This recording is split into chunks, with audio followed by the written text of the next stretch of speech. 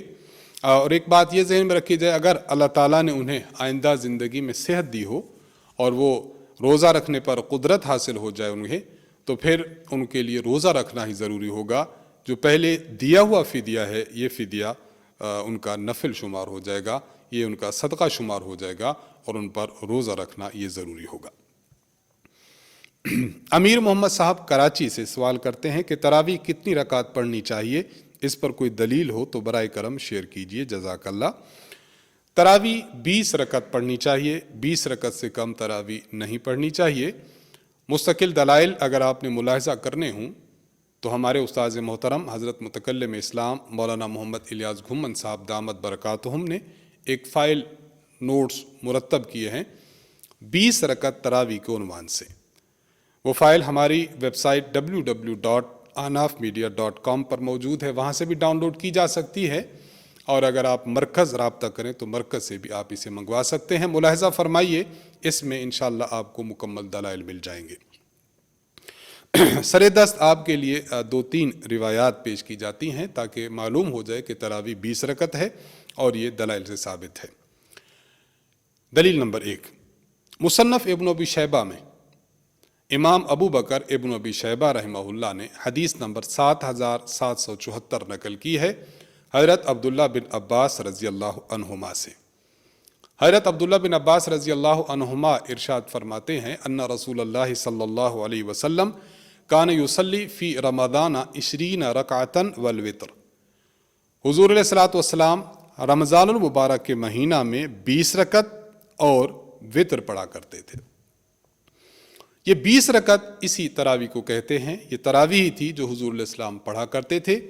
اس روایت کو تمام امت نے عمل کے لیے لیا ہے، تمام امت کا اس روایت پر عمل ہے۔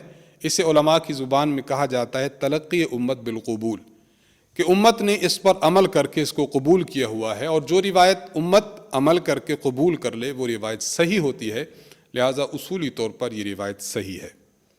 دلیل نمبر 2، امام سہمی رحمہ اللہ نے اپنی کتاب تاریخ جرجان صفحہ نمبر 317 پر حضرت جابر بن عبداللہ رضی اللہ عنہ سے روایت نقل کی ہے۔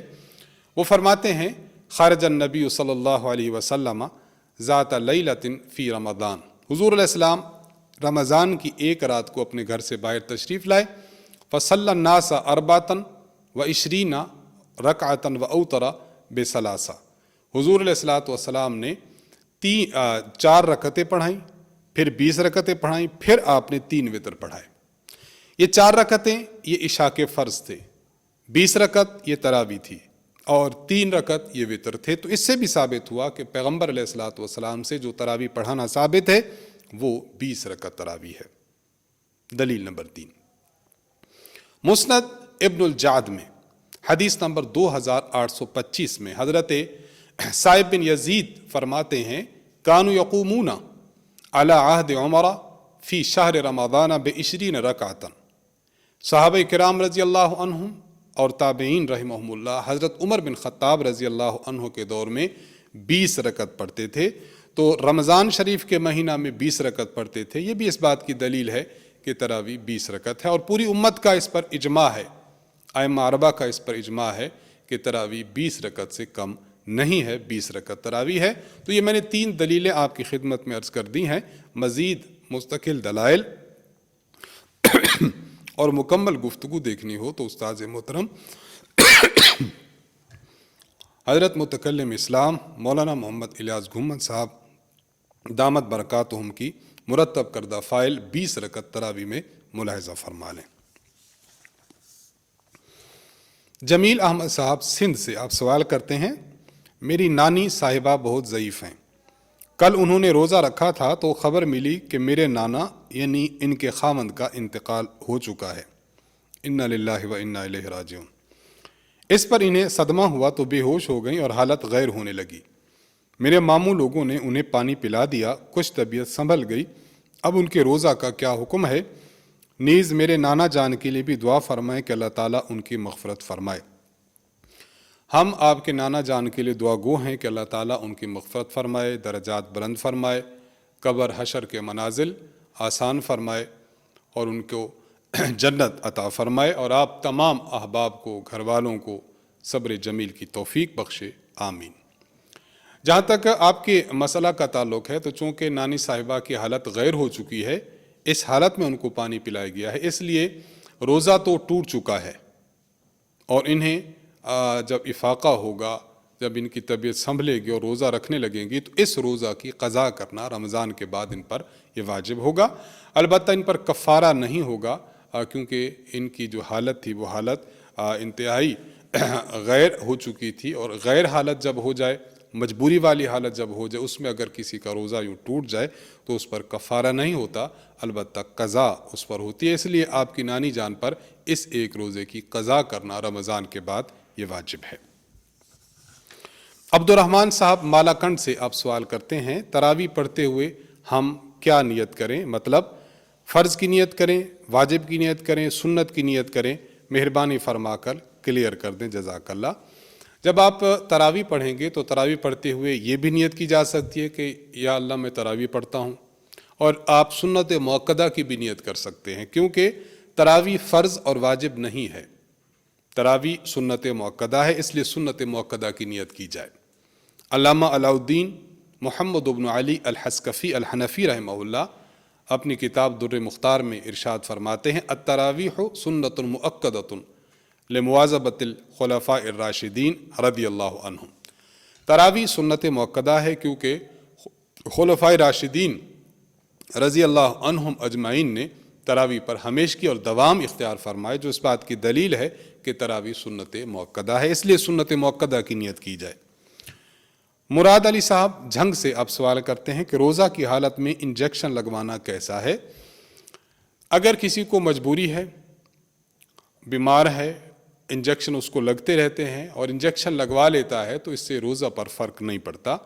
انجیکشن لگوانا روزے کی حالت میں بالکل درست ہے، چاہے انجیکشن جو ہے وہ مسل کا ہو، چاہے وین کا ہو، گوشت کا ہو، چاہے وریدی انجیکشن ہو، ہر 2 قسم کا انجیکشن لگوانا درست ہے۔ البتہ ایک بات یہ ذہن میں رکھ لی جائے، ایک شخص کو روزہ رکھنے کی وجہ سے کمزوری ہو چکی ہے، تو اس کمزوری کو دور کرنے کے لیے انجیکشن لگواتے، تو اب انجیکشن لگوانا مکروہ ہے۔ کوئی شخص ڈرپ لگوا لیتا ہے اس سچویشن میں کہ اس کو روزہ رکھنے کی وجہ سے کمزوری ہو چکی ہے، تو اب اس کے لیے ڈرپ لگوانا ممنوع ہے اور مکروہ ہے۔ اور اگر عام روٹین میں بیماری کے طور پر لگواتا ہے تو پھر جائز ہے۔ البتہ یہ بات بھی سمجھ لینی چاہیے کہ کسی نے کمزوری دور کرنے کے لیے بھی انجیکشن یا ڈرپ لگوا لی تو مکروہ تو عمل ہے لیکن اس کا روزہ ٹھیک ہوگا، روزہ اس کا نہیں ٹوٹے گا۔ محمد قاسم صاحب مردان سے آپ سوال کرتے ہیں کہ میری اہلیہ نے آج روزہ رکھا تھا تو انہیں مینسز شروع ہو گئے، اب ان کا کیا حکم ہے، وہ روزہ رہا یا نہیں، اور آئندہ کیا حکم ہے، تفصیل سے جواب عنایت فرمائیں، جزاک اللہ۔ روزہ کی حالت میں جب ان خاتون کو مینسز آ گئے تو اس سے روزہ تو فاسد ہو گیا، روزہ ان کا ختم ہو گیا۔ اب ان کے ذمہ رمضان کے بعد اس روزہ کی بھی اور جتنے ایام ان کو مینسز رہا ان تمام ایام کی قضا کرنا لازم ہے۔ پہلی بات تو یہ سمجھ لیں۔ دوسری بات یہ کہ اگر کوئی عورت رمضان شریف میں اس طرح ناپاکی کے ایام میں ہو، مینسز ہیں یا اس کو نفاس ہوتا ہے، بچہ پیدا ہوتا ہے، تو روزہ تو اس کا نہیں ہوتا، البتہ یہ ہے کہ وہ دن کے اندر کھانا پینا چاہے تو کھا پی بھی سکتی ہے، لیکن بہتر یہی ہے کہ کھاتے پیتے ہوئے سب کے سامنے نہ کھائے، بلکہ کسی کمرے میں بیٹھ جائے، کچن میں بیٹھ جائے، گھر والوں سے الگ ہو کر کھا لیا کرے تو اس کے لیے گنجائش ہے۔ تو یہ ان کا مکمل مسئلہ ہے، روزہ تو ان کا ختم ہو گیا، البتہ اس روزہ کی اور جتنے دن جو ہے وہ مینسز رہیں گے ان تمام ایام کی قضا کرنا ان کے ذمہ لازم ہوگا۔ ظہیر احمد صاحب نارووال سے سوال کرتے ہیں کہ مفتی صاحب ایک مسئلہ دریافت کرنا ہے، پچھلی رات ہمارے امام صاحب نماز میں تاخیر سے پہنچے، جماعتی احباب میں سے ایک نے فرض پڑھا دیے، امام صاحب جب پہنچے تو فرض ادا ہو چکے تھے، انہوں نے اپنے فرائض الگ پڑھے اور بعد میں تراویح اور وتر پڑھائی، کیا ان کا یہ عمل درست ہے؟ ظہیر احمد صاحب نارووال سے جو سوال کر رہے ہیں ان کا خلاصہ یہ ہے کہ جس امام نے تراویح اور وتر پڑھانے تھے وہ امام اس جماعت میں شریک نہیں ہو سکا، جماعت ہو چکی تھی فرض کی، یہ شخص بعد میں آیا، فرض اپنے پڑھے، پھر اس نے جماعت کروائی، تو یہ پوچھنا چاہ رہے ہیں کہ کیا اس کا جماعت کروانا درست ہے؟ جی ہاں، بالکل درست ہے۔ جس امام نے اس جماعت کے ساتھ اپنے فرض نہیں پڑھے، بعد میں پڑھ کے لیے پھر اسی جماعت کو تراویح پڑھانا چاہے اور وتر پڑھانا چاہے تو بالکل پڑھا سکتا ہے، اس میں کوئی حرج کی بات نہیں ہے۔ محمد عبداللہ صاحب سندھ سے آپ سوال کرتے ہیں کہ اگر ہم لوگ تراویح 2 رکعت پڑھنے کے بجائے 4 رکعت پڑھیں، 4 رکعت پڑھا کریں تو یہ کیسا ہے؟ جواب دے کر شکریہ کا موقع دیں۔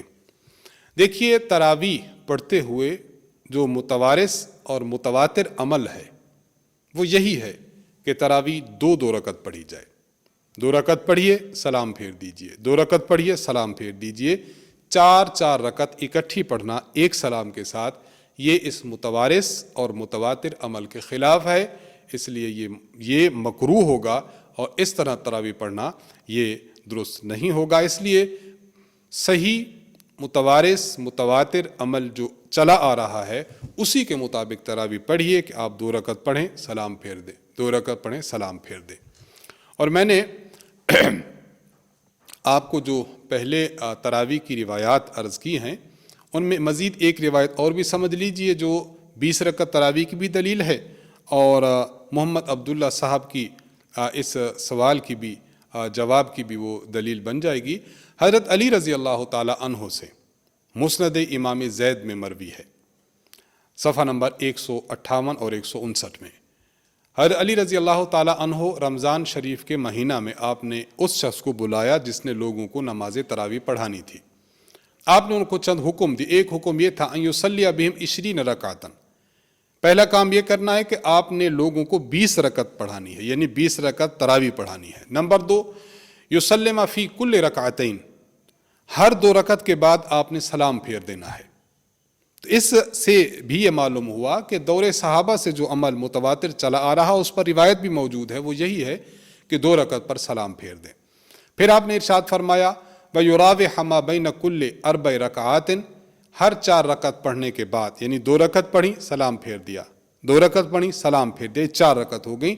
4 رکعت کے بعد لوگوں کو کچھ دیر کا وقفہ دے دیجئے، فَيَرْجِعُ ذُو الْحَاجَةِ وَيَتَوَضَّأُ الرَّجُلُ، تاکہ کسی کو کوئی ضرورت ہے، کوئی تقاضا ہے تو وہ کر کے آ جائے، کسی نے وضو نیا بنانا ہے وہ وضو بنا کے آ جائے، تو آپ نے یہ فرمایا۔ اور آخر میں فرمایا وَأَن يُوتِرَ بِهِم مِّنْ آخِرِ اللَّيْلِ حِينَ الْانصِرَافِ، جب تراویح مکمل ہو جائے تو اس کے بعد پھر لوگوں کو وتر پڑھا دیے جائیں تاکہ لوگ پھر چلے جائیں۔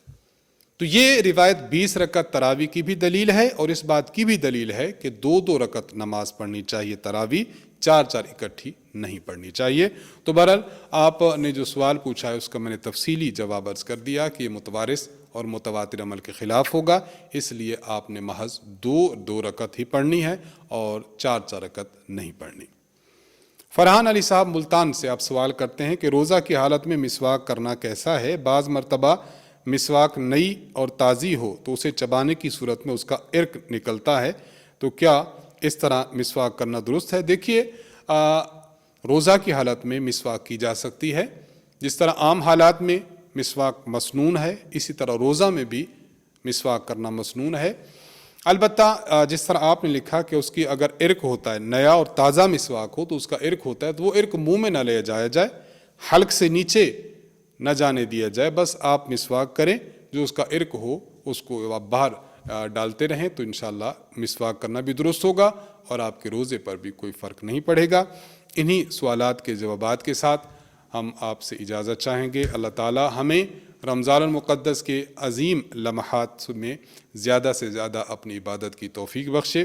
ایک مرتبہ دوبارہ میں اپنا ای میل ایڈریس آپ کی خدمت میں پیش کر دیتا ہوں، markaz.edu87@gmail.com، markaz.edu87@gmail.com۔ اردو زبان میں اپنا سوال لکھ بھیجیے، انشاءاللہ مرکز کی طرف سے اس کا جواب دیا جائے گا۔ وآخر دعوانا ان الحمد للہ رب العالمین۔